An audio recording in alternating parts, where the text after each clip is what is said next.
Alright, my friend John and all my lovely YouTube friends, my internet's world of Facebook and YouTube and socializing and all this good stuff is all there. Let's talk for a minute about something. There is a book that I highly recommend you read, and this is the audio drama format of that book, Left Behind by Jerry Jenkins and Tim LaHaye. Excellent book. Excellent book. And in fact, it's a series. It's a novel series. It had 12 books and some prequels. And it is about the rapture, about the end times, about Jesus returning for his church. So awesome. So good. It's such an important book to me, personally, and to my lovely wife, because without it, God would have had to find another way for us to meet. Because he actually used that book for his purpose to bring us together. So I was living in a different state than her, and this was back in 1999. I logged on in July of 1999 to a website that was dedicated to fans of the Left Behind series, called the Left Behind Message Board, basically. There was tons of people. We all logged on and different screen names, chatting back and forth.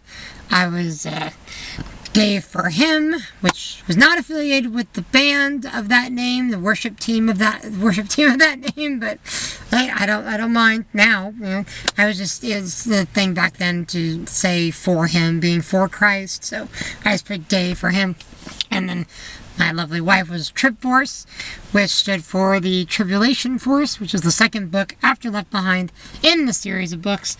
We both chatted back and forth online. We also had mutual friends they kind of introduced us to. Plus, on Yahoo back then, there was a friends option where you could search for people with additional, things that you like, facts that about like books, and if you like this and you like things in common that you like, not for dating purposes but for friendships. She happened to find me on there. I say happened because obviously this is all God, he's good about arranging such marriages, relationships and such. She emailed me back in November of 1999. I still have that email, and we read it every year. On the anniversary of that, she emailed me saying, "Hey, I'm going to college in the fall next year, and I'm just trying to make a new friend that also likes Left Behind books." And I'm like, "Hey, awesome! A girl emailed me out of the blue." So I emailed her back, and we just emailed back and forth. And then we just talked on the phone and chatted in web chats.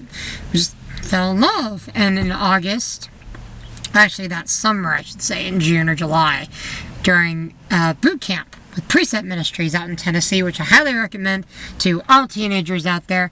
The Precept Ministries boot camp during the summer is a week-long, in-depth, learn how to study the Bible kind of thing. It's awesome.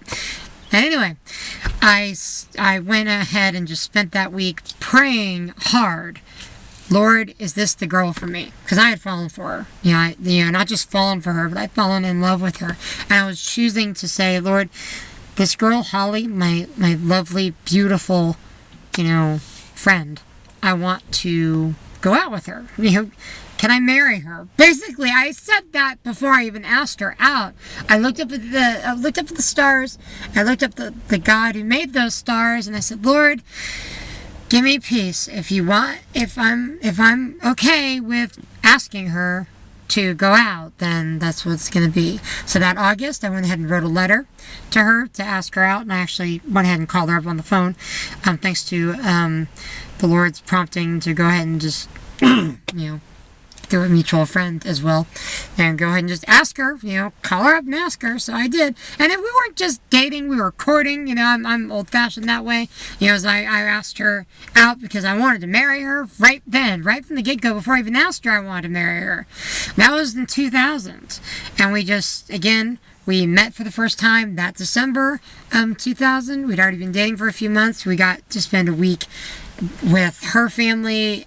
She spent a week with my family, and then I flew out and spent a week with her family, and that was awesome. We got to know each other's families, and Then in the spring again, I flew out. In the summertime, we just went back and forth for the next couple years in a long-distance relationship, which was not fun. I do not like long-distance relationships, but, you know, we were both had our minds on just putting God first. Before we even, you know, got into the dating relationship, we had, before that, put our minds on God first and said, Lord, we just want you, and then when we have you, lead us into whatever relationship we have to come.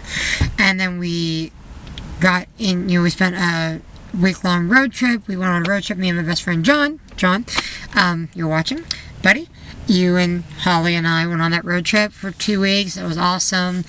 And then in December of 2001, John helped me set up a very nice table and canopy in the park, and I got down on one knee and said, Holly, will you marry me? And she said yes. Yes. The best moment of my life since accepting Christ at that point. Yes. And then I do. And then the birth of all 3 of my children after that. Awesome. These are the greatest moments of my life right there. But she said yes. So we then had a long distance engagement, because I figured, you know, I need to put a ring on her finger and let all the other boys, prospects that were around her that thought she was cute, just let them know that she's taken. I've got her, you know, she's gonna be my wife, and it's not like she's taken. She's agreed to, committed to totally being married to me forever. So that's awesome. And we got married in June of 2003, and we just celebrated a 10-year anniversary last summer. So 10 years now, and it's awesome. So yes, we were an online couple. We met on the internet. We met through a book, though, so I can definitely say book reading is important. Studying the Bible is important, as well as reading books about the Bible. The End Times, actually, it's upside down.